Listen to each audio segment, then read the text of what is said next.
Apéro spécial pression. Le truc qu'on met dans les pneus, selon Charles Barkley. Exactement, ou le C'est truc ça, à c'est ça consommer qu'il dit. avec modération, tout à fait. Ouais. À consommer avec beaucoup de modération. C'est vrai que Charles Barkley nous avait sorti ça, Alex, tu rappelles pour les gens ce que ça veut dire? De quoi? Bah, la phrase de Charles Barkley. Charles Barkley, on lui avait posé, je ne me rappelle plus du contexte exact, mais on lui avait demandé s'il avait pas un peu la pression du résultat et tout ça. Et il avait dit, c'est quoi ça, la pression? C'est le truc qu'on met dans les pneus? Voilà. En mode, genre, parlez pas de pression avec moi, les gars. Voilà. Il avait fait son jamorant, comme on dit, Exactement. dans le jargon. Hein, c'est ça qu'on dit, je crois. Ah bah bientôt ça va devenir une jamorante, tout Ouais. à fait. On s'installe tranquillou bilou pour les gens qui aiment bien la pression, le money time, les choses importantes où il faut montrer si on est him, H-I-M majuscule. Pourquoi cet apéro? Ah quoi? Pourquoi cet apéro? Pour une raison qui est toute simple. Dans quelques jours, nous aurons la pause du All-Star Break. Il y a quelques jours, vous avez vécu avec nous la trade deadline 2023. On était ensemble. Combien déjà? 27 milliards? 27 milliards. En direct? Et demi selon les 11, 13 millions selon la CGT. Dans tous les cas, vous étiez nombreux à avoir plein de mouvements. Et Alex, ce qu'on aime bien faire avant de démarrer le dernier virage de la saison régulière, c'est qu'on a des franchises qui ont fait plein de mouvements. Oui. Là, la trade deadline, on a parlé de la course à l'ouest, on va en reparler. Ouais. Il y a des joueurs qui avaient déjà un petit peu de pression là depuis les 30 prévus en 30 jours. Oui. Et on fait un peu le point sur le pression au mètre, quoi. C'est ça. T'en as aussi qui n'ont pas fait trop de mouvements. Ça les empêchera pas d'avoir la pression dans les semaines qui viennent. Ah oui. Non, mais tu vois, Ben oui. c'est important. Donc effectivement, on va rentrer après la pause du All-Star Game. Il reste 1 mois et demi, 6 semaines à peu près, Le dernier tiers. de saison régulière. Voilà, même le dernier gros quart, hein, parce qu'on est déjà aux 2 tiers en fait. Ouais. Bref. Et va y avoir des jeux de classement qu'on connaît. Donc là, évidemment, dans cet apéro, on n'est pas trop sur la course à Wembanyama, a priori. On est plutôt sur les équipes qui regardent vers le haut, C'est ça. qui se disent attends, je peux avoir l'avantage du terrain au premier tour de playoff, moi, en fait. Tout à fait. Tu vois, genre, ou alors ils se disent attends, c'est que j'ai pas très envie de jouer les Suns quand même, là. Et allez. C'est Mais il y a de la belle pression sur ça les Suns. devient dangereux. Ah, bah, bien sûr. Ah oui. Bien sûr. Et puis il y a des équipes qui regardent vers le haut et il y a des équipes qui pensent regarder vers le haut. Oui, ça, c'est et il y pas a la des même. équipes qui sont devant puis qui regardent derrière, qui disent oula, ça chauffe. Ça commence à bien gesticuler derrière moi. Évidemment, on va parler de tout ça. Donc on vous attend, vous, dans les commentaires comme d'hab, parce qu'il y a toute la commu de Trash Talk et de la NBA dans l'Hexagone qui se dit où est-ce que vous êtes? Vous êtes bien à l'ouest? Vous êtes bien à l'est? Vous êtes bien dans le nord? Vous êtes bien dans le sud? Vous nous voyez venir. Ce sont des petits teasers de tout ça. Par contre, ce qui est sûr et certain, c'est que on en profite pour faire de la petite annonce pour celles et ceux qui ne l'ont pas vu dans le dernier partenaire particulier. Alex, qu'est-ce qui se passe ce mercredi? Ce mercredi, c'est-à-dire le 15 février, sortent ces 2 jolies paires de chaussures chez nos amis de Tarmac. Yes, sir! La marque basket de Decathlon, comme vous le savez maintenant évidemment, à l'effigie des Hawks. Donc c'est moi qui les tiens dans les mains, mais vous avez tous bien conscience évidemment que c'est une réponse aux appels du pied incessants de Bastien. Et, Il y a les gens qui dirigent le monde et les autres. Voilà, c'est-à-dire que moi je fais les appels du pied et moi j'ai les pompes Mavs. Alex qui est grand fan de Dallas depuis très longtemps. Vous pouvez les retrouver à partir de demain, ce mercredi 15 février, c'est la nouvelle collab, on est bien content. Donc au choix, soit vous êtes une équipe qui prend 140 points par les Hornets et qui n'en a plus rien à foutre, mais au moins le coloris il est beau, ou alors vous avez des espoirs de play-off, des espoirs de géographie, ou peut-être même de guerre de religion. Dans tous les cas, si vous aimez ces paires de pompes, vous pouvez y Elle aller. pète bien la couleur des rouges là. Oui. Ouais, enfin, les Mavs sont, j'allais dire, plus discrètes, mais pas vraiment, puisque le vert est un peu jaune fluo. Ah bah là... Mais je veux dire, c'est blanc, quoi, c'est plus courant. Là, les rouges et jaunes, là, je veux dire, quand tu vois le niveau graphique des Hawks sur les 10 dernières années, Eh, ça y est. je pense que tu es en droit de considérer l'exploit des designers de Tarmac qui ont réussi quand même à faire une paire de pompes assez chatoyante. Ta franchise est violette et orange. Oui, bah, elle a pas de Je paire. ne veux rien Elle a savoir. pas de paire. Ouais, bah exactement, hein. Exactement. On attendra la collab avec Nickelodeon, hein. Comme Ouais, ça on verra ce que c'est ça ça. donne. Vous pouvez dans tous les cas foncer chez eux, on en reparlera puisqu'on continue à mettre la presse en attendant la paire des Suns. Bah là, franchement, c'est un peu bizarre comme. C'est un peu bizarre bref, quand même comme qu'est-ce que tu situation. veux que mais je te bon. dise. On attendra la bagouze. Qui a le plus de pression là, hein, quand on vous pose la question comme ça, installez-vous tranquillou, qui a le plus de pression? Ça veut dire aussi, Alex, comme on l'a dit avant de démarrer le tournage, que ça ne prend pas juste la fin de série régulière. Il y a des gens qui vont jouer leur legacy pendant les playoffs. Il y a des gens là qui ont plus ou moins de pression. T'as gagné un titre, là, récemment. Oui, tu peux avoir des quêtes de back-to-back, tu peux avoir des petites choses, etc. Mais des petites choses, j'aime bien. Deux, trois détails. Mais il y en a qui vont jouer très très gros, là. T'en as noté plusieurs? Ah ouais, plusieurs, bien sûr. Eh bien, je te lance sur le dance floor, si tu veux. Ouais, complètement. D'ailleurs, c'est assez intéressant de voir qu'effectivement, on disait il reste un petit tiers de la saison, là, 6 semaines et tout. Et c'est vrai que là, dans cet apéro, on va forcément... Tu te penches sur la fin de saison, mais tu te projettes déjà un peu dans les playoffs, donc ça vaut rien pour l'instant, on est dans des hypothèses trop lointaines, parce qu'encore trop de classements peuvent bouger, mais tu as forcément déjà des équipes dont le parcours de régulière fait qu'elles sont en train de se dire « Ok, donc déjà on va aller en playoffs, donc on va essayer d'y aller avec le meilleur classement possible », mais ils ont déjà la pression en prévision des playoffs. Par exemple, Nikola Jokic. Nikola Jokic, c'est pas une équipe, mais Nikola Jokic et les Nuggets. Nikola Jokic est sous un haut niveau de pression. Les Nuggets sont sur un niveau de pression similaire, supérieur ou un peu moindre? Un peu moindre à celui de Nikola Jokic. On est d'accord. Il y a des cas de figure où les Nuggets se font fumer en demi de conf et c'est Nikola Jokic qui prend tout. Qui prend tout en termes de la charge. En termes de critique. En termes de critique. Oui. Parce que Nikola Jokic peut être MVP pour la 3e fois d'affilée de saison régulière, qu'on voit déjà des critiques de gens qui effectivement ont pas bien compris ce que c'était le trophée de MVP, donc qui disent non, il est pas bon en playoff, donc ça, je le répète, c'est pas un argument très intéressant pour juger un MVP de saison régulière. Par contre, ça dénote quelque chose de très intéressant, qui est que c'est vrai que Jokic, même s'il est allé en finale de conf dans la bulle, tout le monde va pas en finale de conf dans sa carrière, donc lui déjà, il l'a fait, tu vois. Comme Trae Young. Ouais, voilà, comme Trae Young, comme Steve Nash, comme d'autres gens, comme Luka Doncic, tout à fait, comme Spencer Dinwiddie, comme Jalen Brunson, comme tous ces gens.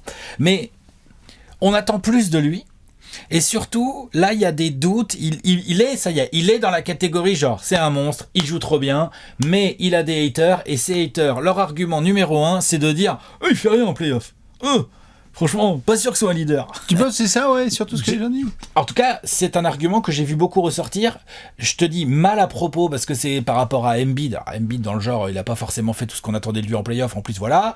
Ou c'est par rapport à Giannis. Tu vois, il y a des gens qui disent oui, mais Giannis en playoff. Et oui, mais là, on est en train de juger un MVP de saison régulière. Donc, l'argument est pas à propos pour moi. Par contre, il dénote quelque chose des attentes qui sont sur Jokic. C'est-à-dire que Jokic, s'il est MVP pour la 3e fois d'affilée, mais même s'il n'est pas MVP pour la 3e fois d'affilée, là, les Nuggets sont premiers de l'Ouest au moment où on parle. Avec Memphis qui perd du terrain, tu pourrais avoir d'autres équipes qui reviennent, mais ils ont quand même une marge un peu confortable. J'arrive pas à voir sur ton écran, mais ils ont un peu de marge, quoi. 40 victoires, 18 défaites où on parle. Le deuxième Memphis, ils ont 22 défaites. Il y a 4 défaites d'écart. C'est quand même une petite marge. Bien donc, sûr. Les Nuggets...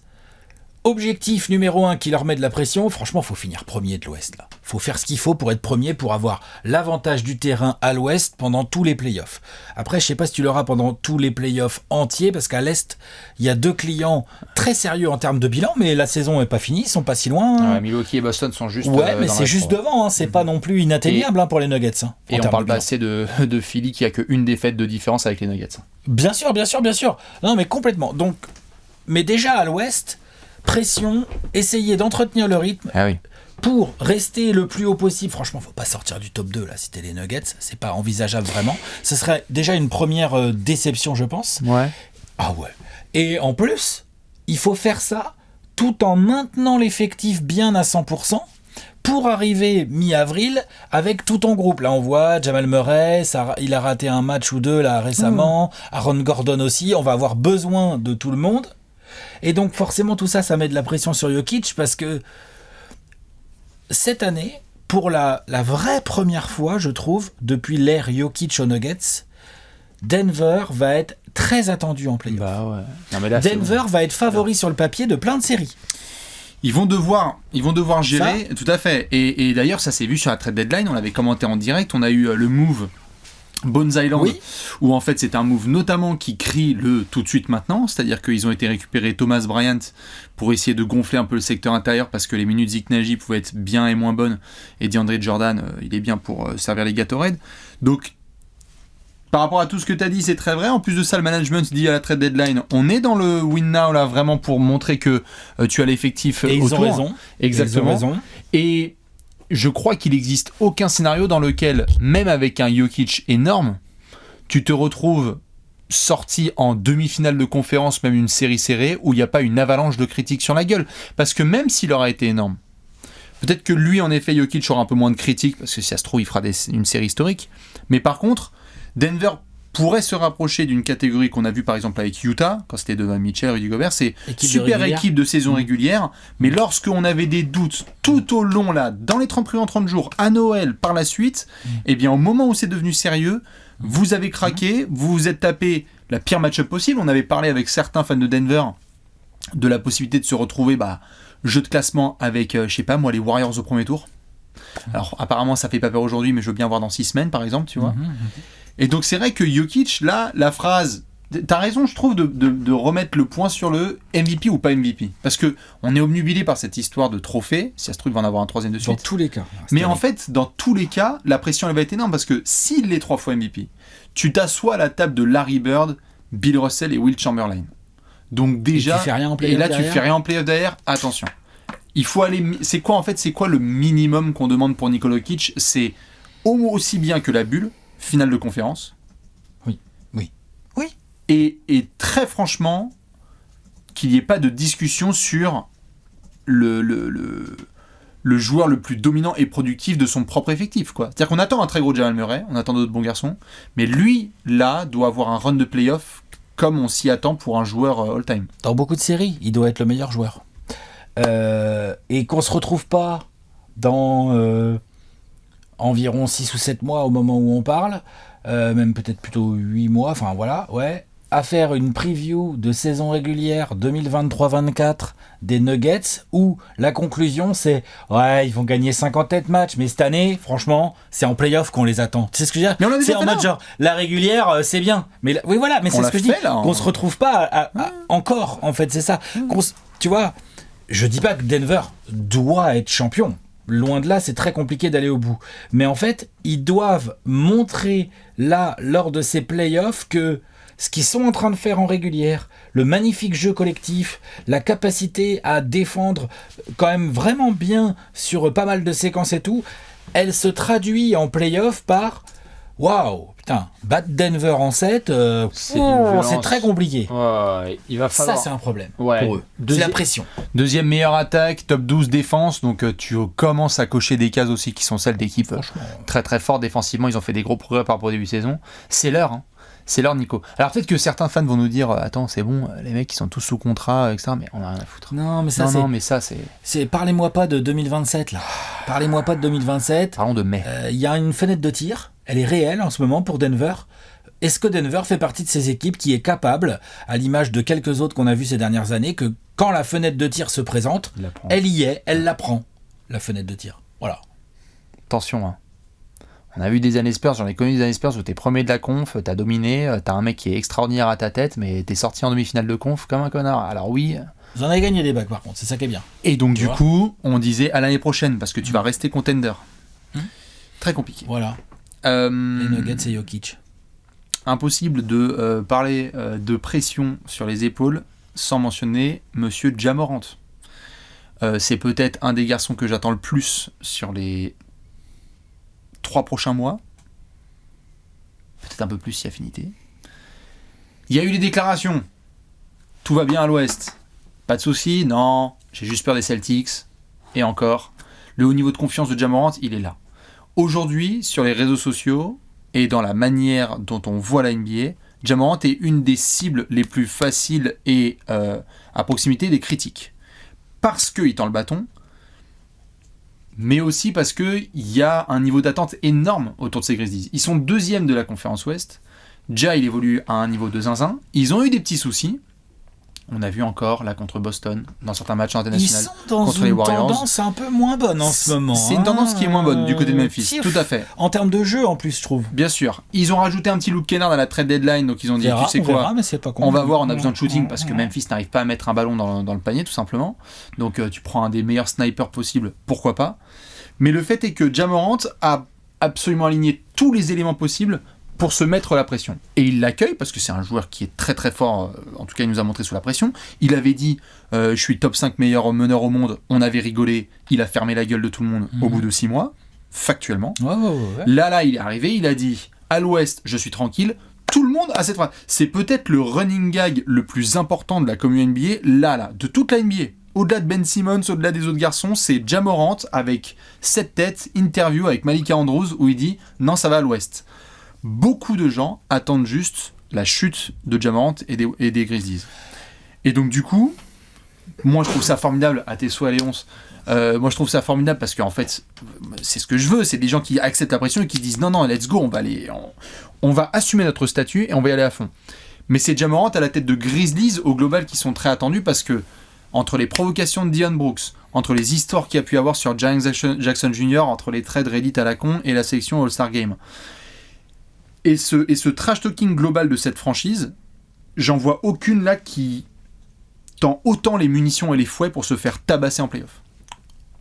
Et ce qui rend d'ailleurs, au passage pour finir, et je te laisse la parole là-dessus, ce qui rendrait d'ailleurs un long parcours exceptionnel, je tiens à préciser. C'est-à-dire que si eux, ils parlent comme ils sont en train de parler là, et que derrière, ils assurent au printemps, mais alors là, il va y avoir des additions de fou. Parce qu'en plus, ils sont encore jeunes.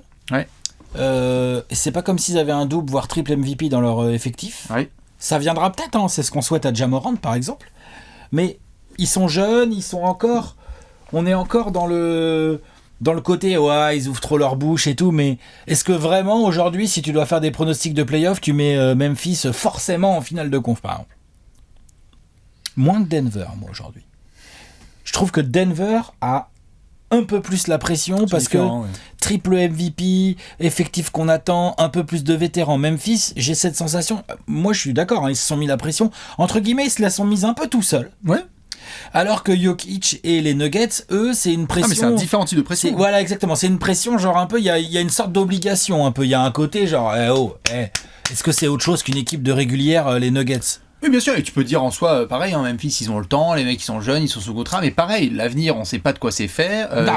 Des grands avenirs avec des pics de draft et de la flexibilité, ça peut disparaître du jour au lendemain parce qu'il y a eu des augmentations de niveau dans les équipes concurrentes. Ouais, va falloir voir s'ils payent Dillon Brooks ou pas et combien. Ils vont rentrer aussi les Grizzlies. Il y a pas mal de presse. Hein. Ils vont rentrer les Grizzlies dans des discussions qu'on a tout le temps dans plein d'équipes. C'est la luxury tax, tu la payes pas, combien tu mets, est-ce que tu peux pas payer tout le monde au max, donc qui fait des efforts, bien sûr qu'ils vont rentrer là-dedans et ça va leur mettre aussi de la pression. Complètement. Et en comparaison aussi avec la saison dernière, c'est-à-dire que l'année dernière, il y avait déjà... Demi-conf l'année dernière. Tout à fait. Pas de bêtises. Mais comme tu le sais, comme moi, il y a demi-conf et demi-conf. C'est-à-dire que Memphis était la darling de la saison NBA, avait beaucoup parlé, beaucoup de gens montaient dans le bateau, c'était formidable et c'est encore le cas. Sauf que derrière, quand on a vu le premier tour contre Minnesota, il y a beaucoup de gens qui ont fait... Je suis d'accord. C'était pas un tour balade de printemps, le numéro 2 qui tabasse le... Ils étaient 2 Oui.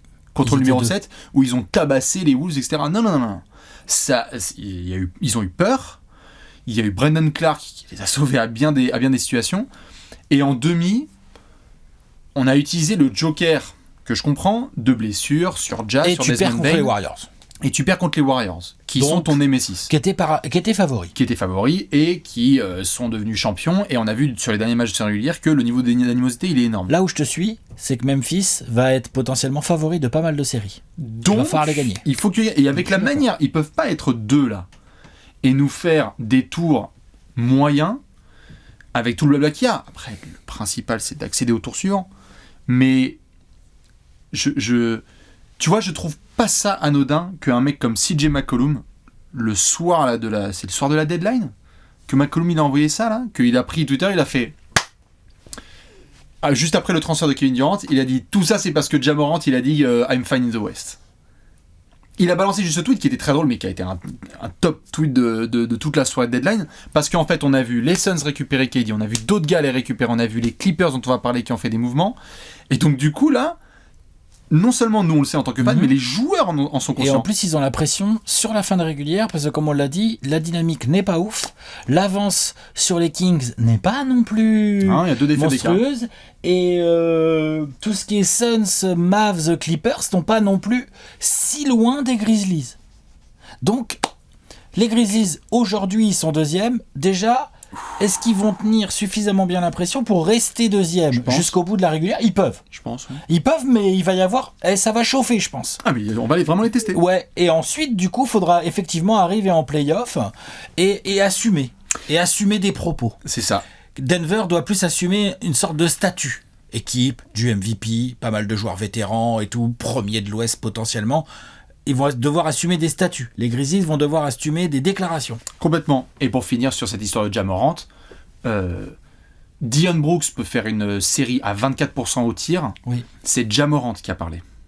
Dillon Brooks aussi, mais c'est le capitaine. Non, mais Ja Morant, de toute façon, c'est toujours pareil avec les leaders. Oui, ça, voilà. Je suis d'accord. Mais je veux dire par là, lui, à la différence de Jokic, lui, il y va vraiment avec les 2 pieds sur l'accélérateur en termes de déclaration, tu vois. Il dit, je m'en bats les reins, et au fait, suivez-moi. Moi, j'adore en termes de personnalité, mais c'est très particulier. Donc, attention, Ja Morant.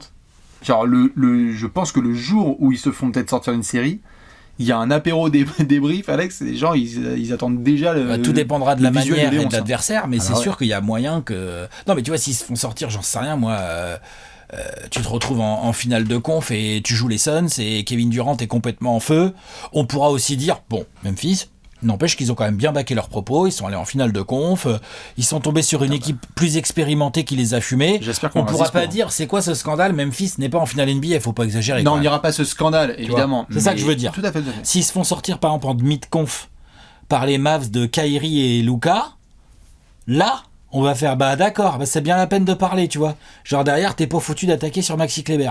J'exagère, mais tu vois, voilà. Ou ça, en fait, oui. Tu mènes 3-2 dans la série, tu oui. commences à yap et à blabla parce que ça envoie des stories de genre rendez-vous en finale NBA, tu te fais reprendre derrière, et là je peux te dire qu'on s'en battra les reins qu'ils aient été en finale de conférence, on va dire oh là. S'il y a choke, bien sûr, mais le choke c'est encore autre chose. C'est encore autre chose. Je t'en prie.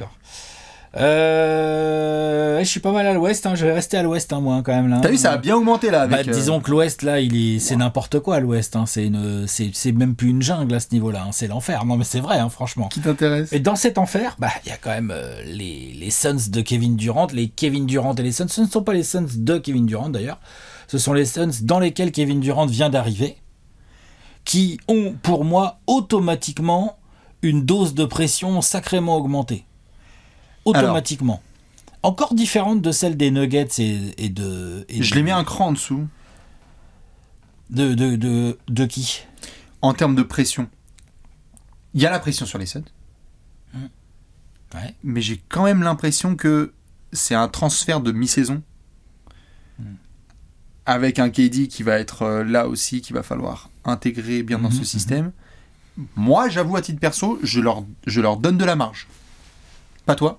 Pas trop. Un peu, peut-être, parce qu'il y a le côté transfert de mi-saison, mais en fait, le joueur Kevin Durant arrive avec de la pression. Donc il en amène dans ses bagages. Il amène son talent, il amène son scoring incroyable et tout, machin, leadership technique, tout ce que tu veux, mais il amène aussi de la pression. C'est-à-dire que Kevin Durant, lui, Kyrie est parti, il a donc demandé son trade, il a fait savoir à ses dirigeants à Brooklyn qu'il ne voulait pas rester. Oui. On savait depuis l'été dernier que Phoenix faisait partie des destinations qui lui plaisaient. Il a obtenu gain de cause pour aller à Phoenix. Phoenix, son proprio, Matisse Bia, lui, il est arrivé. Bon, voilà, il n'a pas traîné. On vous a expliqué tout ça dans la deadline. On a fait l'analyse en long et en large du trade. On ne va pas recommencer. Mais ce qui est sûr, c'est que Phoenix a envoyé des vrais assets dans l'autre sens. Michael Bridges, Cam Johnson, Lepi, Crowder, machin, tout ça. Et que donc, Kevin Durant, il ne peut pas être juste bon. Il doit revenir de blessure et être Kevin Durant tout de suite. Ça va être le cas. Je pense que oui, mais avec Chris Paul, avec Booker, avec Ayton, avec une alchimie humaine et collective à trouver, en plus du côté technique où je suis pas trop inquiet, vu comment les Suns attaquaient sans Kevin Durant. Je pense qu'avec Kevin Durant, les Suns vont avoir une attaque absolument infernale pour l'adversaire. Ils ont plus Michael, ils ont KD dans le corner. En défense, on verra comment ça bricole, mais moi je suis sûr qu'il y a moyen. Parce que t'as un pivot qui... Faut que Ayton soit très sérieux. Ouais, sérieux, mais je veux dire, il y a encore du Torrey Craig, il y a encore... Booker avait montré quelques efforts, Kevin Durant, il a montré que... je pense pas que les Suns vont être genre une défense de merde. Je te dis pas qu'ils vont être ultra élite, mais enfin, non, ça ils vont être sérieux. Et leur capacité offensive va être assez dingue. Donc, je suis d'accord avec toi, il y a le côté... transfert de mi-saison, on se dit c'est compliqué et tout, mais avant même que Kevin Durant ait joué, les Suns sont déjà 4e de l'Ouest, parce que ça allait un peu mieux, la Booker est revenu, puis ça joue bien, quoi, malgré le traumatisme des derniers playoffs. Et justement, il y a ce traumatisme. Il y a des comptes à régler côté Suns. Il y a des choses à prouver. Chris Paul, Booker, Ayton, Monty Williams. Et tout ça est déjà cristallisé avec l'arrivée de Kevin Durant. Et donc, je pense quand même, genre, demain, il y a une demi-finale Grizzlies-Suns. Qui a le plus à perdre? Attention, c'est pas si simple. Non, c'est pas simple. Tu vois, mais j'imagine Kevin Durant, il se fait boire par Dylan Brooks. J'exagère, oui. mais tu vois. Non, mais genre, il fait pas une bonne série en termes de pourcentage, ou il rate des gros tirs clutch, ou Booker, tu vois. Ah, on va leur tomber dessus, hein. Non, mais évidemment qu'on va leur tomber dessus. Moi, la question que j'allais te poser, c'est est-ce que les Suns, là, automatiquement, c'est championship or bust? Moi, j'ai pas l'impression. C'est peut-être pas championship or bust, mais c'est championship où putain il y a intérêt l'année prochaine d'être au taquet. Hein. Donc voilà, t'as cette espèce de oui, mais les Grizzlies aussi. Les Grizzlies sont pas du tout en championship cette année. Faut pas exagérer. Bah ils jouent le titre. Bah les Suns aussi. Hein. Oui, tout à fait. Ils jouent le titre. Non, bien sûr, bien sûr. Donc en fait c'est ça que je veux dire. Je vois, hein, ils ont fait moins de déclarations. En plus il y a ce traumatisme des derniers playoffs. Mais justement, les Suns par exemple, s'ils se refont fumer dans des circonstances un peu nébuleuses, avec l'arrivée en plus de Kevin Durant, on va dire bah voilà, les mecs ont pas de mental, et Chris Paul ceci. Chris Paul, il a pas mal à perdre. Kevin Durant, en tant que c'est pour ça, en fait, bonhomme, c'est les Suns au global. a pas mal à perdre. Et du coup, cette pression va forcément peser sur le groupe Suns. Je pense. Après... Non, mais j'allais poser la question là-dessus, justement. C'est quand même un all-in. Hein. Tu sais, les all-in, faut que ça passe. Hein. Ah, il faut les all-in, que ça passe. quand ça passe pas, c'est chum. Hein. Bien sûr. Mais j'ai l'impression que la phrase qui est ressortie quand il y a eu le transfert de KD, ou du moins que je pensais, que j'avais vu aussi par la droite à gauche, c'est tu as une fenêtre là, maintenant, de 2 ans, où il n'y a rien d'autre que le titre que tu dois gagner à Phoenix. Oui. 23 et 24. Et donc ça passe notamment par là. Je suis d'accord, avec un Chris Paul qui est déjà... Ça se voit qu'il vieillit. Est-ce que tu as plus de pression aujourd'hui ou est-ce que tu avais plus de pression la saison dernière ? Je peux te dire que c'est pas facile, hein, putain. Parce que franchement, l'année dernière, ça caracole en saison régulière. Tout le monde vous attend, on parle de titres. L'année dernière, c'est une déception, leur play-off. C'est une déception. C'est un traumatisme. Ouais, voilà, traumatisme, déception, bien sûr. Ce qui est un traumatisme, c'est le Game 7 contre les Mavs, mais les playoffs dans leur ensemble des Suns sont une déception. Ouais. Difficulté à fumer la Nouvelle-Orléans, on va en 7 contre les Mavs. Grosse pression. Donc la pression, ils l'ont pas bien tenue. Oui. Et donc je peux pas imaginer un seul instant qu'elle soit moindre alors que tu viens d'ajouter Kevin Durant, quoi. Alors oui, Kevin Durant, il t'offre des facilités, par contre, il te rajoute de la pression. T'as encore moins le droit à l'erreur. C'est pour ça que je me posais la question par rapport à ça. C'est quoi l'objectif des Suns cette année en play-off ? Potentiellement, genre là. Mettons, là, ils finissent 4ème, premier tour de play-off, tu joues Dallas. Oh putain, tu joues Dallas. Bah oui. Oh là là là. Oh, la série. Kyrie, KD... Les Suns, Booker, Luka. Les Mavs. Après, là, les Mavs, pour défendre Kevin Durant sur les ailes... pour défendre ça va tousser. Hein. Ah ouais, mais sur les ailes, là, ils ont quand même enlevé Finney Smith. Hein, donc là, ça va tousser fort. Hein. En fait, je pense que l'objectif... Je pense que si j'étais une petite souris dans le bureau de Monty Williams, je pense que l'objectif clair là de ces Suns, c'est de s'assurer qu'il y a un groupe. Bien sûr. C'est-à-dire que le résultat, c'est quelque chose. L'humain, mais si si le collectif a créé quelque chose et qu'ils sortent tu parlais de finale de conférence pour les Grizzlies, qui sortent d'une finale de conférence où en fait ils ont eu 6 semaines pour se créer quelque chose, qu'ils ont vu qu'ils avaient un potentiel de malade et qu'il y a quelques ajouts à faire pendant l'été, je pense que ta fin de saison elle est réussie. Ou quelques ajouts ou juste se dire ok, donc faut qu'on travaille ça et qu'on travaille quoi. Et tu sais quoi, merci Denver, vous avez un effectif plus dans la continuité depuis des mois, vous avez mieux exécuté que nous, on n'était pas prêts, pourquoi pas. Mais moi j'ai l'impression que ce serait ça l'objectif plancher. Après le plafond c'est vachement. J'entends ce que tu dis, mais avec l'ajout de Kevin Durant, sur une série en 7 là, de playoff, qui est vraiment favori devant Phoenix ? Si tu joues Phoenix X... Bah il faut que je vous vois jouer. Bah, évidemment. Parce que là, je fais que du papier. C'est pour ça que je parle du groupe. Sur le papier, Chris Paul, Devin Booker, Kevin Durant, Torrey Craig et DeAndre Ayton, avec le banc, on a vu TJ Warren, Campaign, Biyombo, Sabonis, Damian Lee, voilà, un banc, il n'est pas extraordinaire, mais il y a quelques rotations, en plus c'est les mecs qui ont joué, ce qui est plein de blessures. Qui est vraiment favori dans une série. Est-ce que les Nuggets, est-ce que Suns Nuggets, est-ce que vraiment on est là genre Denver, il doit forcément passer. Ah, putain, non, je pense pas. Kevin Durant, quoi. Mais c'est tout à fait, mais c'est juste que sur la phrase sur le papier, malheureusement, ça me fait chier. On attend de les voir jouer, bien sûr. Et même au-delà de ça, s'il y a bien une équipe qui peut nous donner la leçon du hashtag sur le papier, c'est les Clippers. C'est-à-dire, oui, sur le papier, on a fait les previews, les 30 previews en 30 les jours. blessures, là, tu parles de blessures. Oui, ou même de groupe, en fait. Ouais, le groupe. Ouais. Le groupe, c'est-à-dire que les Clippers, on a regardé, on a fait les 30 previews en 30 jours, on a dit, bah, tu sais quoi, c'est bon, les mecs. On les a mis numéro 1, 2 ou 3, je sais pas, de l'Ouest. On a dit qu'ils étaient parmi les favoris pour être champions NBA, qu'ils avaient un effectif de 500 sur le papier.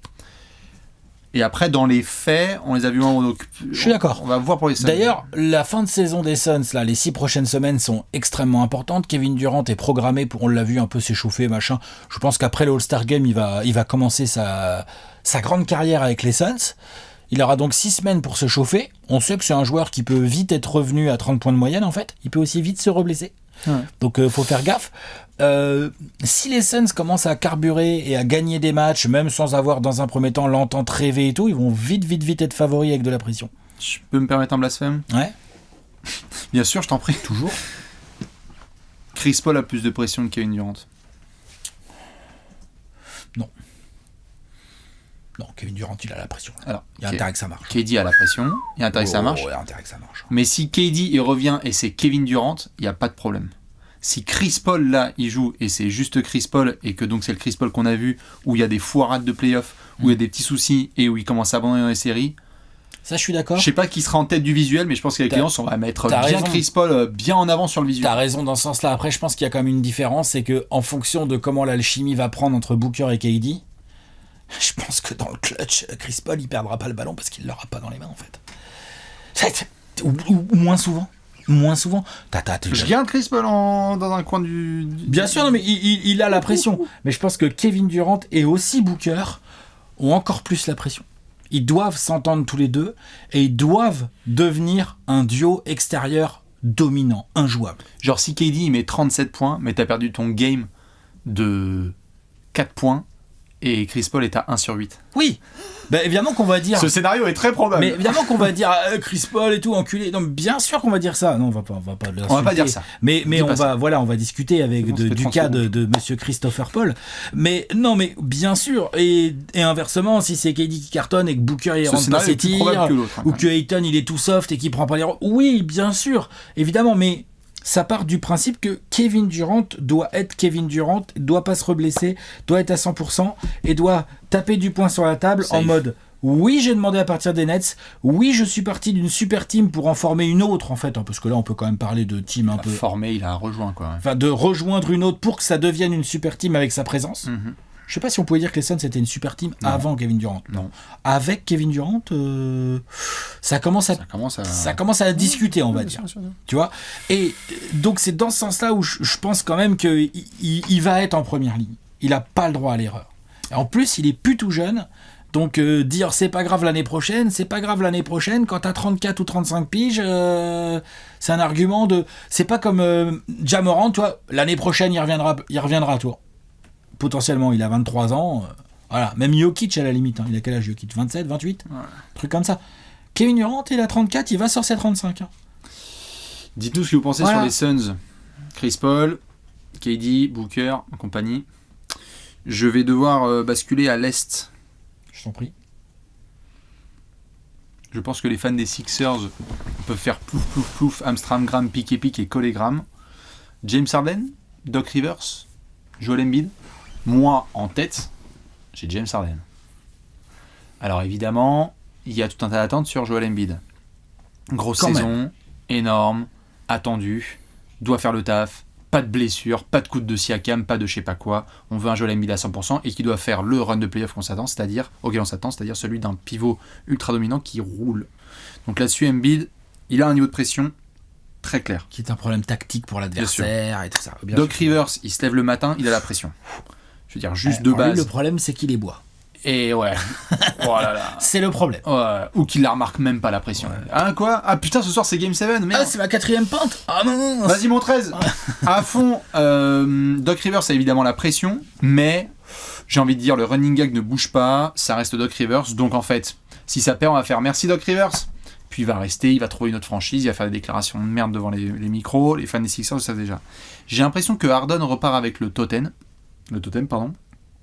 c'est lui tout en haut du podium, parce que il y a l'historique, donc c'est-à-dire de ce qui s'est passé lors des derniers playoffs, contre le Heat, attention, il y en a plein qui l'ont à l'œil, on se foutait de la gueule de Chris Paul et de James Harden, c'était les deux, c'était le hit parade, les deux ils étaient numéro 1 et numéro 2 du foutage de gueule. Bien sûr.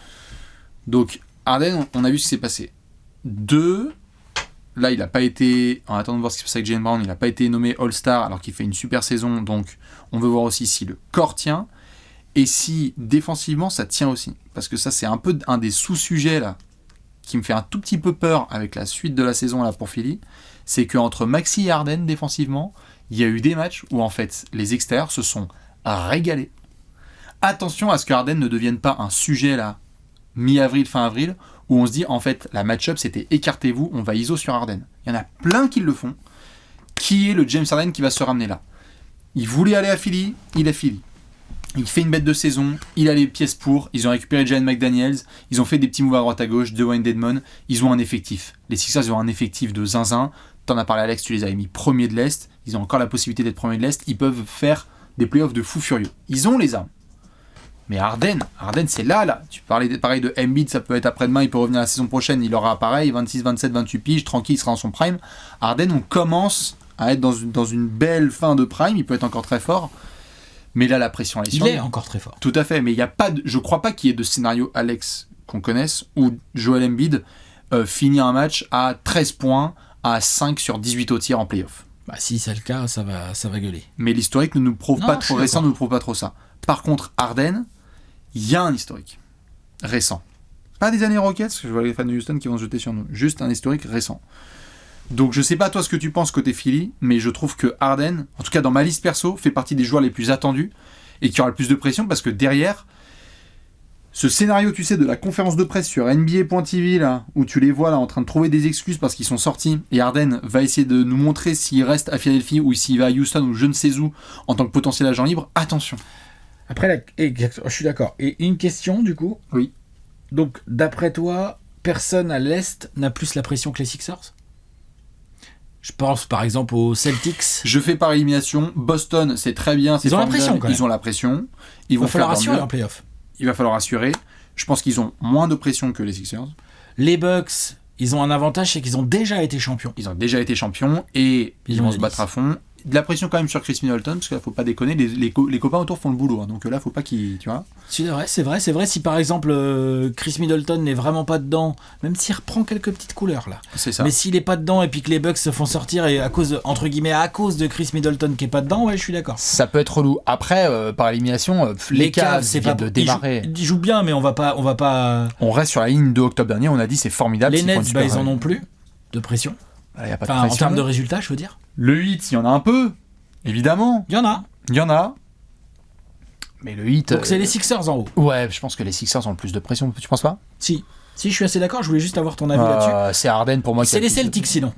Les Celtics sont allés en finale NBA l'année dernière. Qu'est-ce qu'on va dire si par exemple, même si en jouant bien, mais ils se font fumer en demi de conf par justement des bons Sixers, des bons gros Sixers ou un truc comme ça. Qu'est-ce qu'on va dire ? Ouais, bien sûr.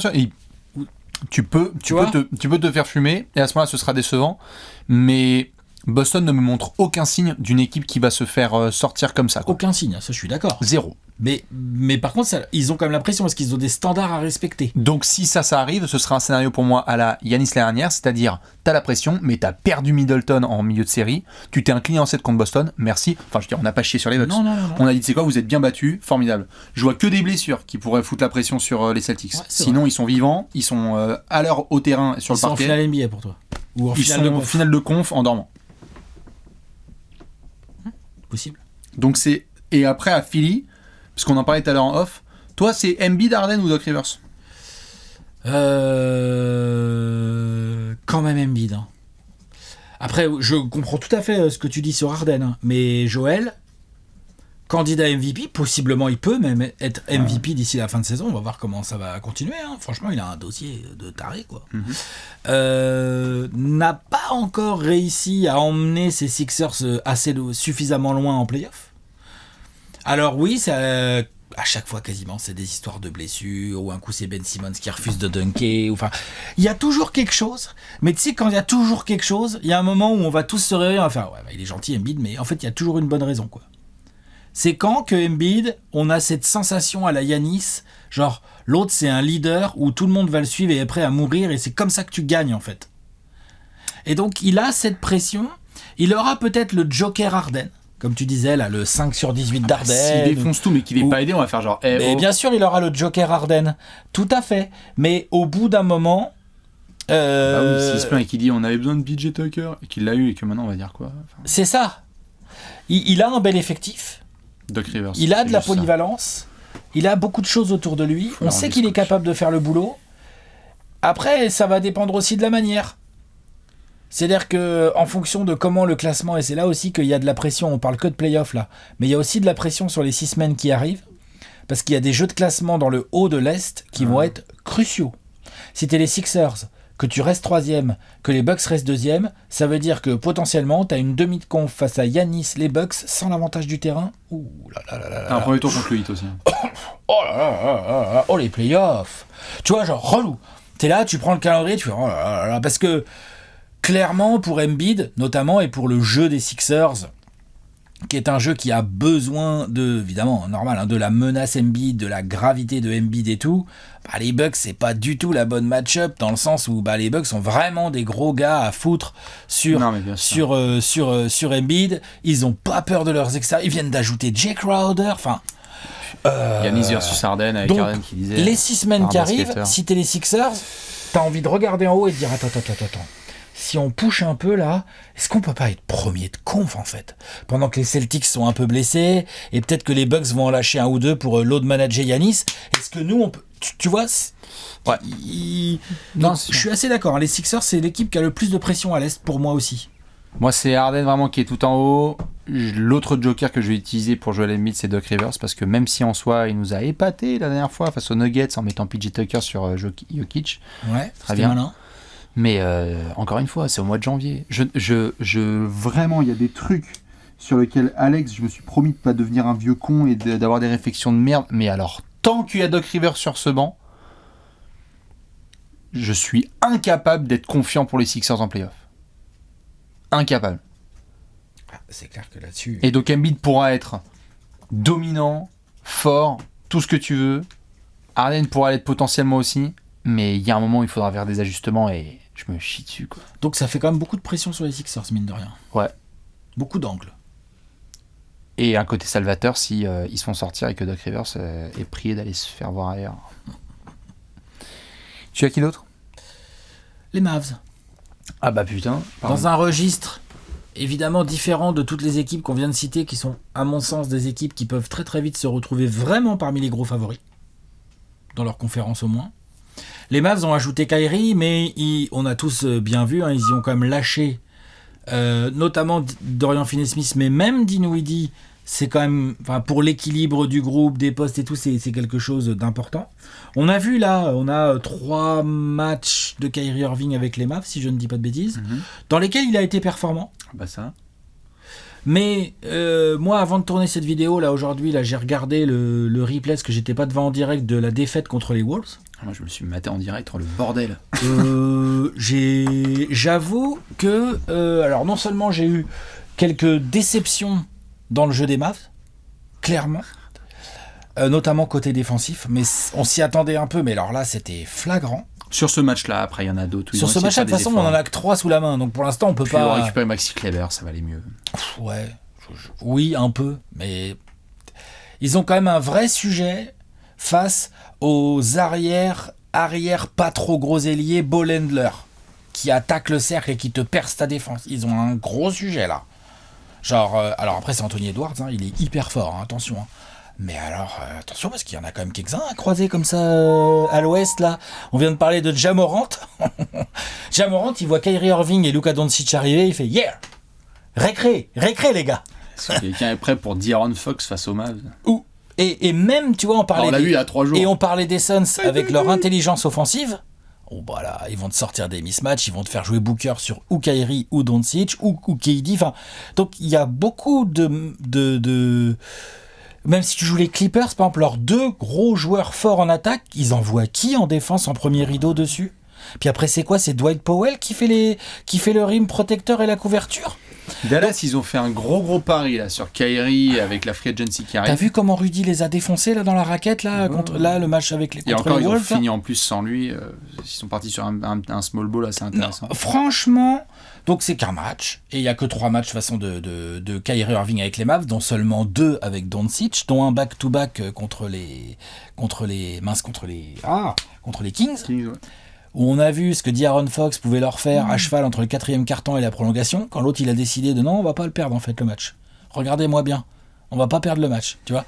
Donc c'est un vrai sujet. Et comme ils ont ajouté le talent de Kyrie Irving, il y a des attentes. On est là, on dit attends, Kyrie Irving plus Luka Doncic, offensivement tu peux défoncer n'importe qui.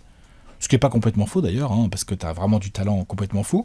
En plus, je trouve que les deux vont trouver des choses pour jouer ensemble. Kyrie joue tellement bien sans ballon. Luka est tellement un joueur qui voit tout ce qui se passe et comprend tout ce qui se passe dans un match. Là, son shoot foireux là, contre les Kings là, à 3, là, qu'il doit jamais le prendre. Il s'est excusé tout de suite. Il a dit Kyrie. Tu vois, genre, bon esprit. Ils ont une période de... Ouais, et puis attends, c'est normal. Mais alors eux, dans les 6 semaines qui viennent, ils ont la pression. Parce qu'ils doivent mettre en route une machine pour aller en play-off avec un de leurs 2 meilleurs joueurs qui n'a pas de contrat après l'été là. Quand même. Ouais. Et en plus là ils ont beaucoup de match-up compliqués en play-off. Ouais. Et là ça y est, là Dallas est rentré dans la catégorie. Je pense que les fans s'en sont rendus compte là en l'espace d'une semaine.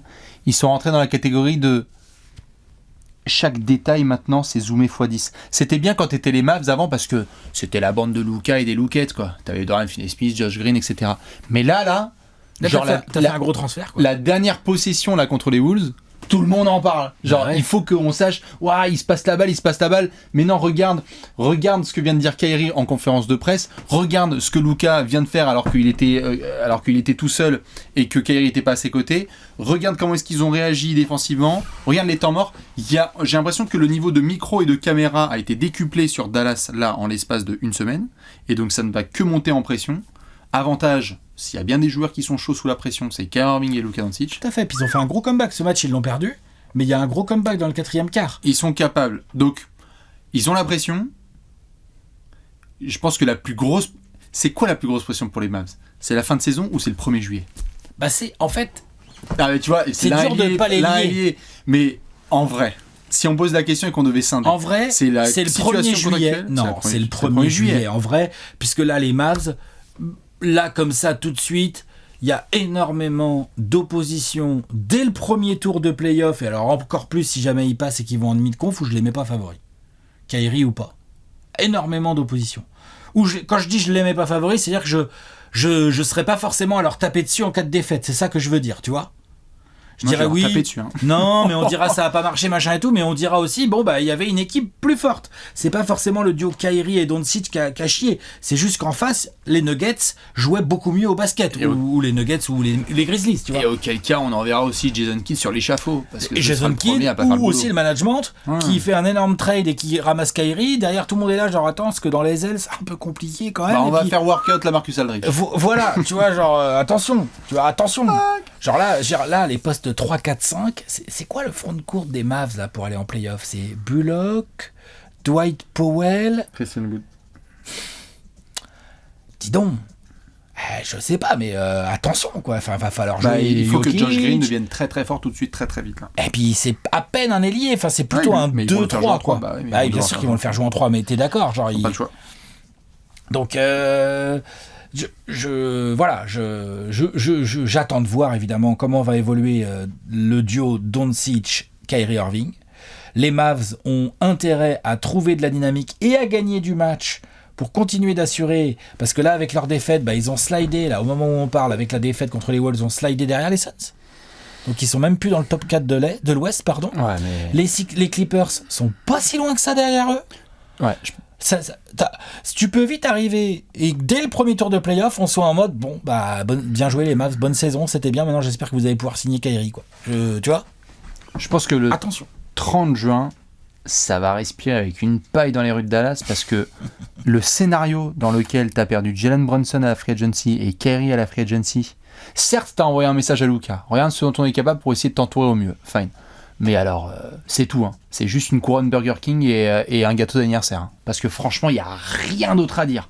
Ça va être genre, désolé. En fait, on a fait le move Kyrie, ça n'a pas marché. On était confiant sur Jalen Brunson, on a perdu. Et sur le deal Christian Wood, on a perdu un pick et en fait, ça n'a pas marché. Niveau de pression maximale. Moi, je me régale. Grosse pression. Je me régale. Non, vraiment. Qui dit Mavs dit Clippers. Rockets. Ouais. Texas. Spurs. Les Clippers. Je savais pas ce qui allait se passer. Pression, en fait, ça va être incroyable. Les playoffs vont être incroyables. Il n'y a personne qui a le droit à l'erreur. Quoi. Les Clippers, là, on venait de parler de pression là pour Kyrie et les Mavs. Je pense pouvoir affirmer que les Clippers, on est sur 5-6 mois avant une probable, puisque potentielle, implosion. Il faut que ça marche là. Et le management a envoyé un message à la deadline. Wow. Ils ont fait OK, tu sais quoi, double down. Allez, c'est pas grave pour Luke Kennard, c'est pas grave pour John Wall, c'est pas grave pour Reggie. C'est pas grave pour Reggie, pour Mike Conley, pour John Wall, etc. On s'en bat les reins dans le jeu, Russell et tout. Non, on va prendre Bones Island, Mason Plumlee, Eric Gordon. On va ajouter ça à notre groupe. Avec Nico, avec Kawhi, avec Paul George, avec tous ces garçons-là. Avec Zubac. Avec Terrence Mann et toute la clique. Norm Powell. Il faut que ça marche. Les Clippers n'ont pas le choix. Il faut que ça marche. On vient de parler des Nuggets sous pression, des Suns sous pression, des Grizzlies sous pression, des Mavs sous pression. Là, les Clippers, pareil, on va voir sur la fin de saison. Limite, c'est l'équipe qui a le plus à jouer là sur la fin de saison régulière. Il faut que là tu remontes. Là. Faut que tu montes. Faut que tu enchaînes des victoires. Tu ne peux pas te ramener. T'as besoin de dynamique déjà. T'as besoin d'une dynamique de zinzin. Tu ne peux pas te ramener en play-off en trottinant. Parce que sinon c'est quoi ? Si sixième, ça va être quoi ton premier tour ? Si t'es sixième et que tu vas devoir affronter des Suns au premier tour ou d'autres franchises, Memphis, tu peux créer une surprise, certes, mais tu peux aussi avoir les 6 dernières semaines, là, ou 8 dernières semaines, de Paul George et Kawhi. Je serais absolument pas étonné que Paul George soit transféré cet été. S'il y a un tel niveau d'investissement de Ballmer, du management, on y va à la deadline, les gars, on y croit, let's go. Je peux pas croire une seule seconde, même avec la situation contractuelle qu'ils ont, c'est-à-dire des gars qui sont là sur le long terme, qu'ils vont se dire non, pas de souci, on se revoit en octobre. Jamais. Tu peux pas la dire ok, on conserve les mêmes et ça marche. Preuve que non, on vient de se faire sortir en play-off et ça n'a pas marché sur tous les moves qu'on a fait à la deadline. Donc là, ils ont la plus grosse payroll de toute la NBA devant les Warriors. Ils viennent de se dire appuie sur le champignon, Jeannot, parce que là, on va se prendre Eric Gordon et Plumlee et Bones Island. Donc, Kawhi et Paul George n'ont pas le choix en fait. Faut que ça marche. Et je peux faire par hiérarchie Tyronn Lue qui peut être mis de côté parce que le pauvre, ça fait 6 mois qu'il gueule. Est-ce que je peux avoir 2 semaines de suite avec mes joueurs ? Kawhi, on sait même pas s'il se fout la pression parce qu'en fait il a gagné le titre de 2019 et on s'en bat les reins, il est avec sa famille du côté de Santa Monica. Paul George, un peu. Je sais pas ce que t'en penses, mais moi les Clippers ils me font trop flipper sur le panicomètre. En tout cas, moi c'est ma plus grosse déception de la saison régulière. Ah bah ça. Clairement. Moi, je les voyais beaucoup plus forts, je les voyais beaucoup mieux jouer. Je les voyais vraiment prendre ça avec sérieux. C'est à peine le cas. Je suis d'accord, il y a des blessures et ça arrive et tu peux pas revenir, mais il y a eu aussi du load management un peu surprenant. Des lendemains de défaite où Kawhi et Paul George ont joué même pas 18 minutes et bon non, ils jouent pas le lendemain. Pourquoi se donner ? Pourquoi faire ? Donc oui, clairement, ils ont la pression là sur les 6 semaines qui arrivent. Ils auront la pression s'ils vont en play-off. Ils sont même pas encore vraiment sûrs d'y aller. Ils sont bien partis, hein, mais ils doivent monter en fait. Ils doivent monter dans l'Ouest, absolument. Sinon, ils vont devant de gros ennuis. A contrario, leur côté déceptif de saison régulière, faut faire très attention à ce genre d'équipe. Avec le côté déceptif de la régulière, s'ils arrivent à créer un bout de dynamique, là, la fin février et tout le mois de mars, ça sera intéressant de voir comment ils sont perçus. Parce que alors là, exactement, ils ont typiquement un peu comme le Heat à l'Est, quoi. Ils ont typiquement la gueule de l'équipe où t'as fait une super saison, t'es 2e ou 3e, tu dois jouer les Clippers au premier tour, Et là, Kawhi Leonard, il est pas en lot de management, et puis il te met 28 points, 7 rebonds, 4 passes à des pourcentages de taré, avec Paul George à côté, et puis t'es comme un connard. T'es les Mavs, pas les Mavs, parce que je pense pas qu'ils vont finir en deuxième. No disrespect envers Sacramento, t'es content, merci d'avoir fait une bonne série régulière, t'affrontes les Clippers de Kawhi Leonard, même Paul George, Nicolas Batum. Tout à fait, mais merci, l'upset il est là. Je suis d'accord. Après, mais ce sera pas assez. Ça sera pas assez. Si t'as tapé les Grizzlies ou les Kings au premier tour, mais qu'après tu t'as fait de la merde en demi, on va les tabasser aussi fort. Exactement, et ça sera pas assez parce qu'en plus là on a vu quelques flashs de Clippers intéressants, mais ce sont que des flashs. On a vu du bon Kawhi qui a enchaîné quelques matchs, qui a mis quelques grosses perfs, on s'est dit ah oui c'est vrai Kawhi Leonard, c'est vrai qu'il est pas dégueu au basketball et tout, mais on a vu aucune continuité, ni tactique, ni collective, ni humaine. Rien, nada, ni dans les rotations. Tu l'as dit, Tyronn Lue, il aimerait bien avoir ses joueurs. Et ça, c'est très dangereux parce que là, j'ai pris le cas de figure où ils sont 6e ou 7e ou 5e, mais l'équipe qui les prend, même si elle a l'avantage du terrain, elle n'est pas contente de les jouer.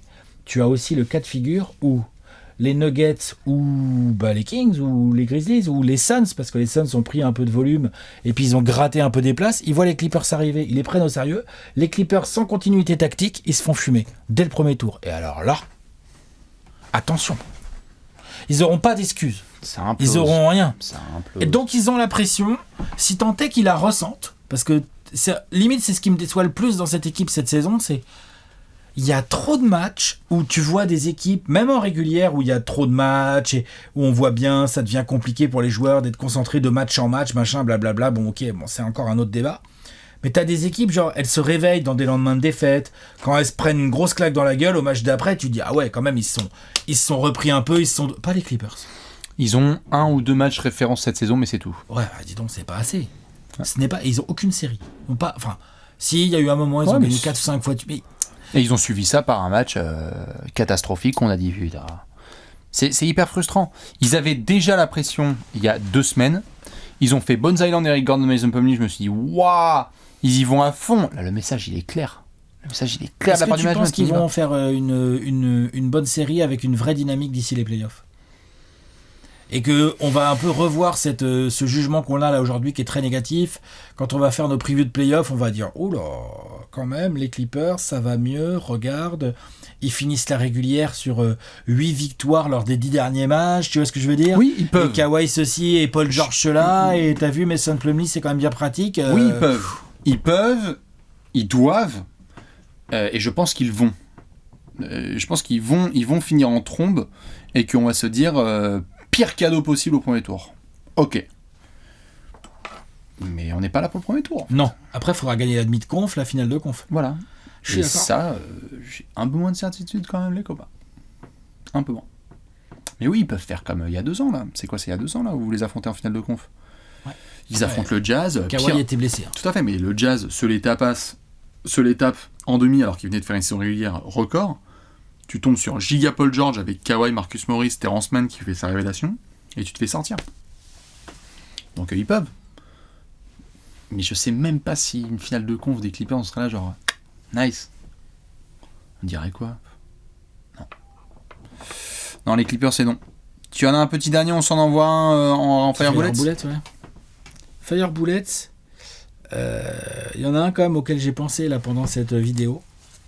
En Fire Bullet, dont on n'a pas du tout parlé là, et c'est la preuve qu'on n'en a pas du tout parlé, et qu'à un moment donné ça va tomber et qu'il y a de la grosse pression qui va arriver dans tous les sens, ce sont les Warriors. Saison régulière de merde. Attends, c'est vrai ou pas ? On les reconnaît pas en défense, on les reconnaît pas en attaque. Hein ? Ils ont eu des problèmes de vestiaire en pré-saison.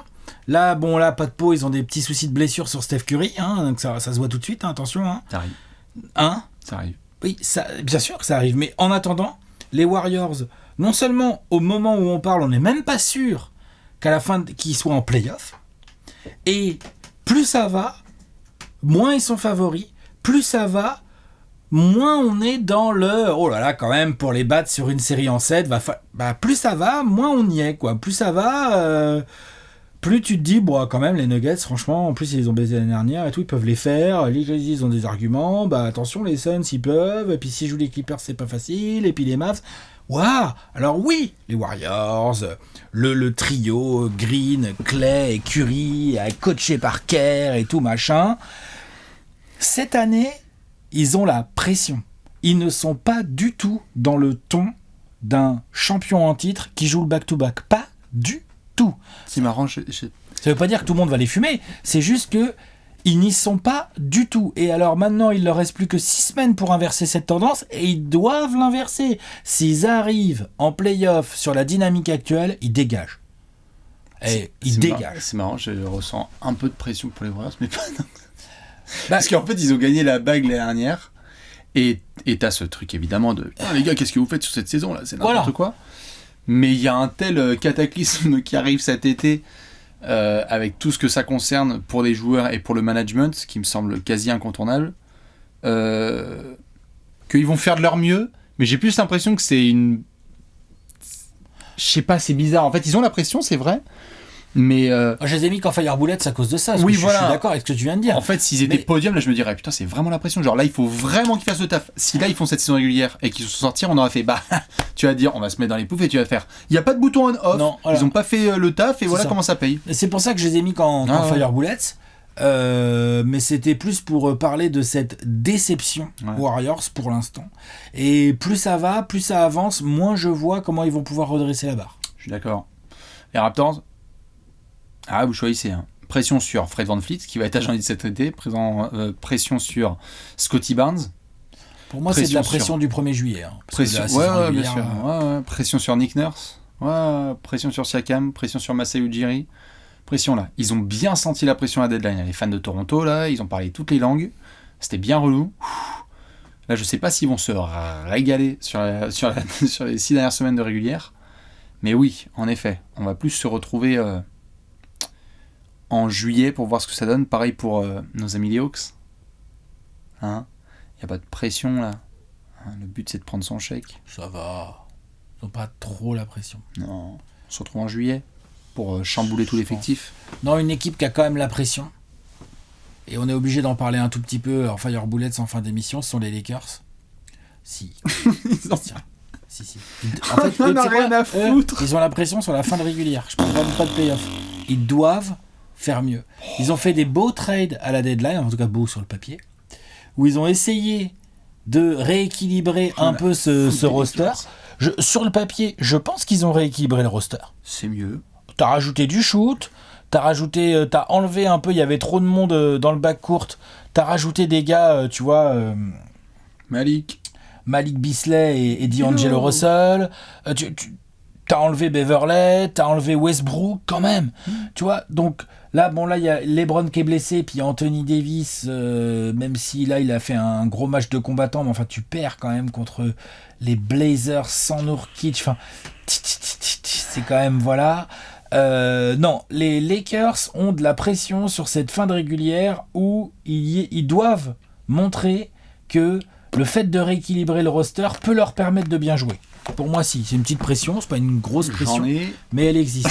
Ah non, toi, tu t'en fous. Zéro. Mais je veux dire par là, LeBron a battu son record. C'est une équipe qui essaie de faire le travail. J'espère d'ailleurs que LeBron continue de penser que le play-in tournament est la pire idée de l'histoire. L'année dernière, il s'y est pas fait fumer.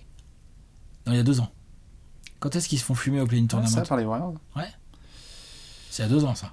Ou non, c'est les Warriors qui avaient été fumés par les Lakers. Puisqu'après les Lakers ont affronté les Suns et vous les avez tabassés. Oui, c'est ça. C'était il y a 2 ans. Ils sont mais le play-in tournament, j'espère que LeBron pense toujours que c'est de la merde. Parce que là... Avec les moves de la deadline, ne pas du tout aller au play-in, ce serait quand même... Je vais pas commencer sur eux, mais franchement... il est bourré du Super Bowl, il est bourré de sa teuf. Eddie, il essaie de charbonner, mais ils sont à moitié concentrés. Tu sais pas qui se ramène le soir. Tout le monde est à moitié concentré. Même personne n'est concentré, en fait. C'est ridicule. Ça fonctionne pas. Genre, s'ils finissent 12e, moi je ferais genre, ok. Vas-y, on se retrouve en octobre. Pour faire quoi ? Il y a de la pression quand même. On verra en juillet avec Pelinka, mais sinon c'est tout, quoi. Voilà, donc c'était un petit fire bullet. Nous sommes d'accord. Et évidemment, il y a plein d'autres garçons. Petite pression sur les Kings, parce que là, il faut pas chier sur les 6 dernières semaines. T'as jamais été aussi proche des playoffs, donc attention. Quand même. Faudrait pas qu'il arrive une bizarrerie. Et puis à l'Est, comme d'hab, plein de franchises qui vont devoir se mettre la pression. Dites-nous, vous, selon vous, qui a le plus la pression, que ce soit à l'Est ou à l'Ouest, sur la fin de saison régulière plus les playoffs. Nous, on se retrouve très vite sur la chaîne YouTube Trash Talk. Ciao. Des bisous, à la prochaine. Ciao. Ciao.